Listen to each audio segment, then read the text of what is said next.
بسم اللہ الرحمن الرحیم۔ ایک شخص اپنی بیوی کو دفناتے ہوئے اپنا موبائل فون اس کی قبر میں ہی بھول آیا، لیکن جب رات کی تاریکی میں اس نے چھپ کر بیوی کی قبر کھود کر وہ موبائل فون نکالنا چاہا تو قبر کے اندر کا منظر دیکھ کر اس کی چیخیں نکل گئی۔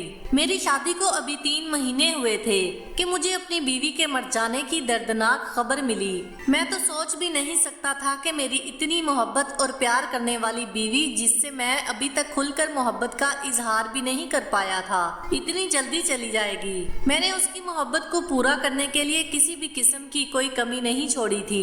جیسا وہ چاہتی تھی میں نے ویسا ہی کیا تھا۔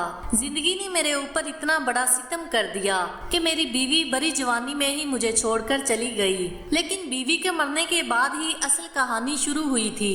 اس کی موت نے مجھے نہ صرف جھنجھوڑ کر رکھ دیا تھا بلکہ بہت سارے رشتوں کی پہچان بھی کروا دی تھی۔ میری بیوی کے مرنے کی خبر پھیلی تو بیوی کے مائکے والے بھی میرے گھر آ گئے۔ اس کی ماں مجھے لعن طعن کرنے لگی، کہنے لگی کہ تو نے ہماری بیٹی کو مارا ہے۔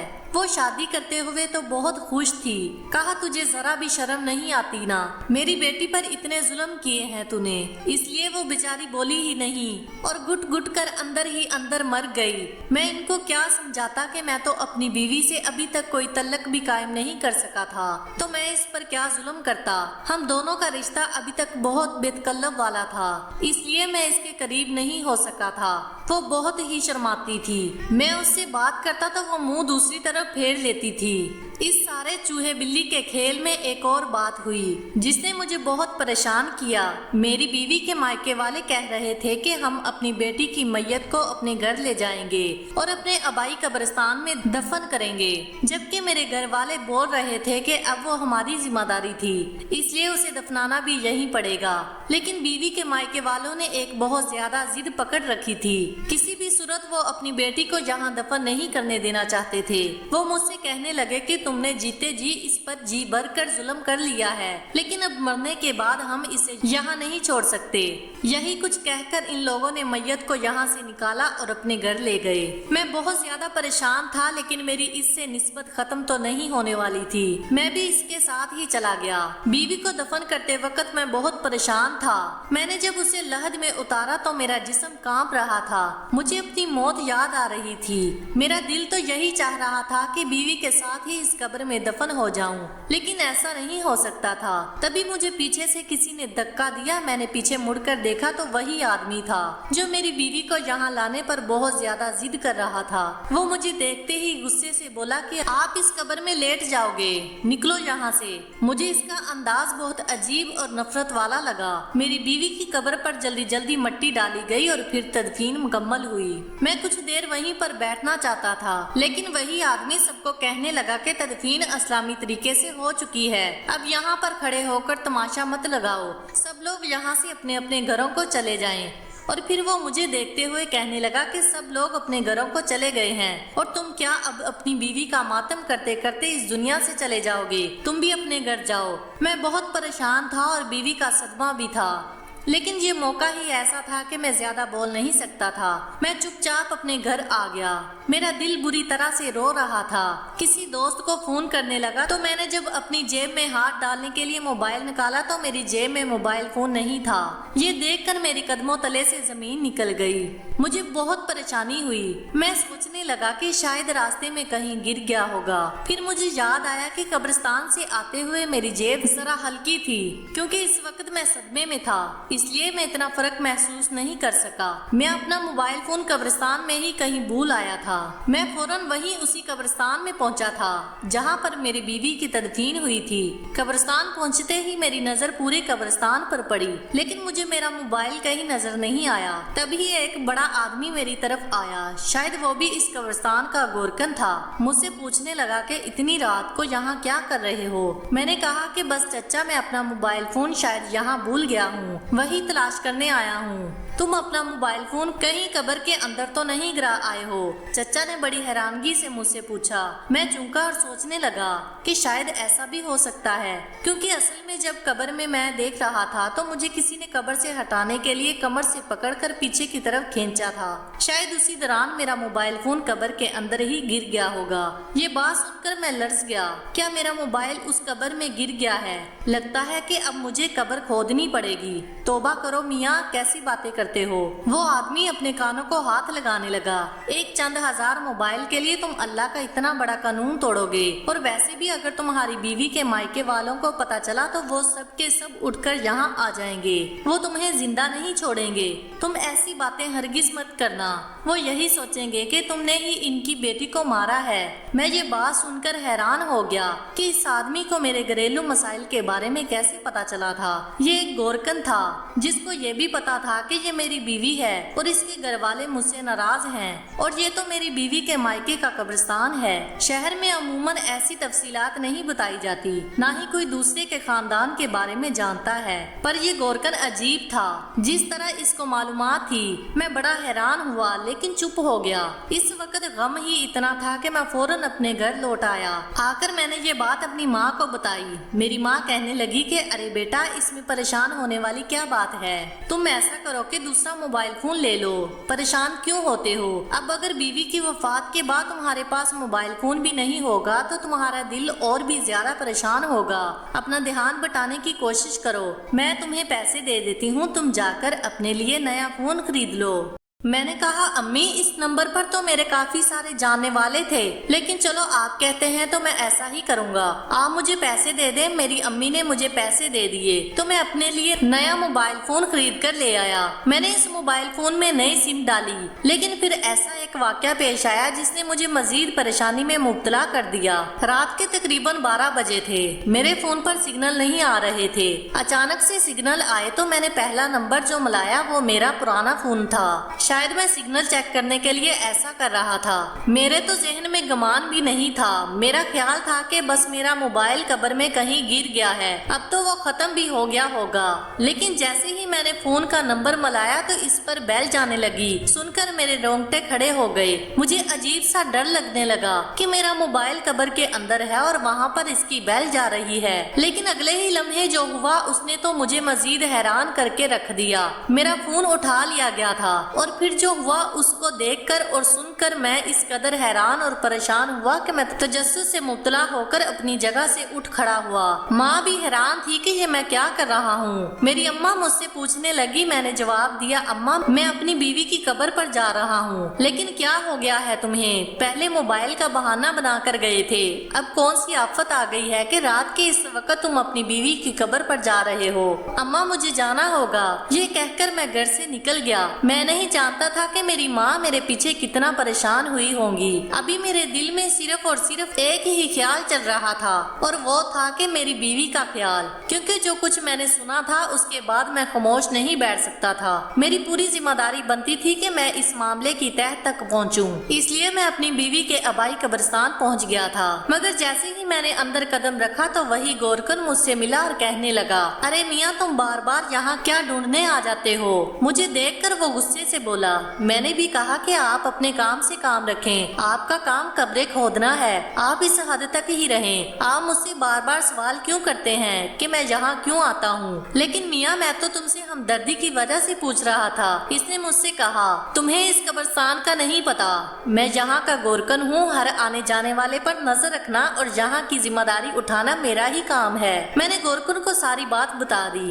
یہ سنتے ہی اس کے چہرے پر ایک رنگ آیا اور ایک گزر گیا. اچھا میاں, اس معاملے کے بارے میں کچھ نہیں جانتا, لیکن ایک بات ضرور کہوں گا. اس کا تعلق تمہاری بیوی سے ہے, تمہاری بیوی کی قبر سے نہیں. اور تم اپنی بیوی کے گھر والوں سے جا کر اس بات کا پتہ معلوم کرو, تمہیں خود ہی سمجھ میں آ جائے گا. میں کچھ بولوں گا تو وہ خیانت ہو جائے گی, اس لیے خود کو گناہگار نہیں کرنا چاہتا. تم خود جا کر معلوم کرو. عقل مند کے لیے اشارہ ہی کافی ہوتا ہے. میں گورکن کی بات سمجھ گیا تھا. وہ مجھے کوئی بات نہیں بتانا چاہتا تھا. شاید اس نے میری بیوی کے گھر والوں سے کوئی رقم وصول کی ہوگی یا کوئی اور وجہ ہوگی جس کی وجہ سے وہ پوری بات مجھے نہیں بتا رہا تھا. میں اپنی بیوی کی قبر سے ہو کر اس کے گھر پہنچ گیا, لیکن میں نے گھر کے دروازے پر دستک نہیں دی بلکہ یوں ہی گھر میں داخل ہو گیا. میں نے دیکھا کہ وہ سب لوگ ایک ہی کمرے میں بیٹھے باتیں کر رہے تھے.